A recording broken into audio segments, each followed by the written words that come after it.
run around. Run around? Yes. Any module or a lesson plan normally starts with a starter activity. It normally stimulates the student into the mode of something that they're going to do throughout the lesson plan. Also, it puts them into an active mode. You see that there's an active participation from all the students. Most of the starter activities would be, kinesthetic in nature, where there's a lot of movement, there's a lot of use of space and use of body.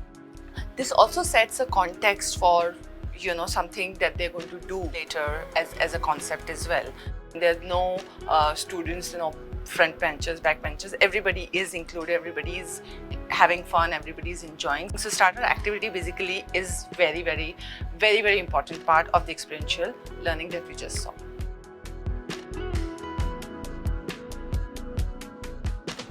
Imagine yourself to be a flying object and you're going to fly from one end of the class to the other, and the others are going to guess what flying object that particular student is personifying.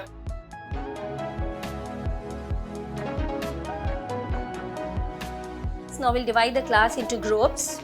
Each group will go and pick up the object which you think can fly, and your time starts now.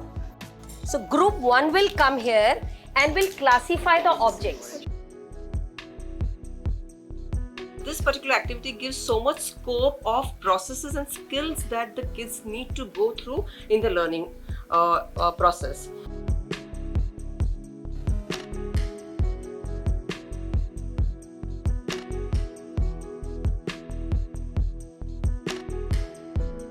Fly your airplanes into the air.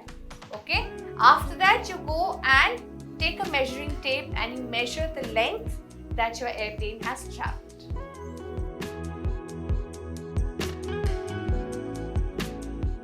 Each group will be given a topic. You will research on the topic and you'll do presentation. I'm giving you the rubrics. On the basis of the rubrics, your presentation will be assessed.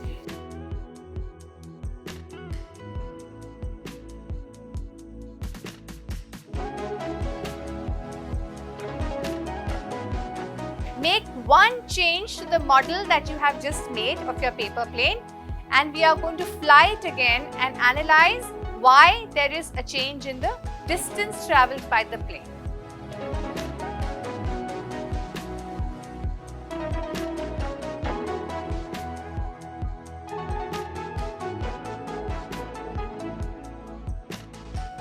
So now I want you to sketch out an airplane on your notebook and mark out the forces that you think oppose the movement of the airplane or support the movement of the airplane.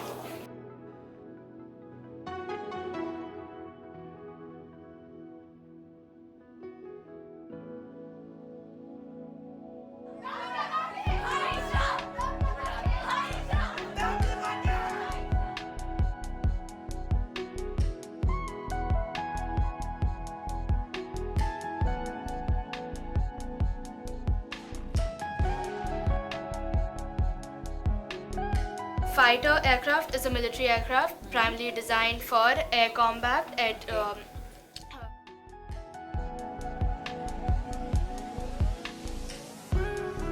Imagine you are a bird and a gentle breeze is blowing,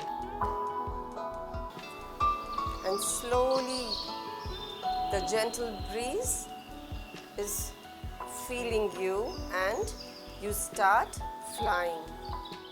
Think of a nice caption that you can write a message to anybody in the world. Move forward in whatever direction, okay, with eyes closed, and when I clap again, you are going to throw your paper plane in any direction that you want. Pick up any airplane. Few of you can share with us the message that you received and also how it has made you feel.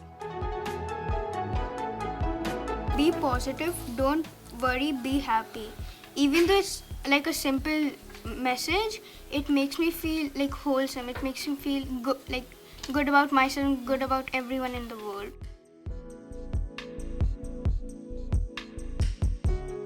why did you do all the activities and what have you learned out of that. We are going to review it under 3 headings: what, how and why. How have you felt? Would you like to do such things in future also, more projects? And if you want to do, what kind of things would you like to do? So I really enjoyed the way the concepts were brought up, like starting from running across the classroom and imagining to be something that flies, and then finally making a plane, throwing it across the room, then actually talking about the actual planes that we have. We learn a lot of technical stuff in actual learning, but right now we are also learning about teamwork, we are getting creative, we are getting imaginative, so we are learning life skills as well as the actual usage what we need in life. Generally speaking, I think Sushmita ma'am did a wonderful job because, I mean, she's an English teacher and she taught us physics. See? So, I mean, it came out so well. So the experience of teaching flying to grade 9 has been an eye-opener. The children have been completely animated throughout the entire exercise. They were excited to do the activities, they participated wholeheartedly, and the most important thing is that they learnt a lot. In this entire experience, content was not compromised. They not only learnt physics, they learnt a lot of teamwork, they learnt a little bit of origami, they learnt how to do research. As a teacher, I think I have matured through this process. I have started thinking in those lines. Maybe I never even thought that something like this could, be taught in this creative way.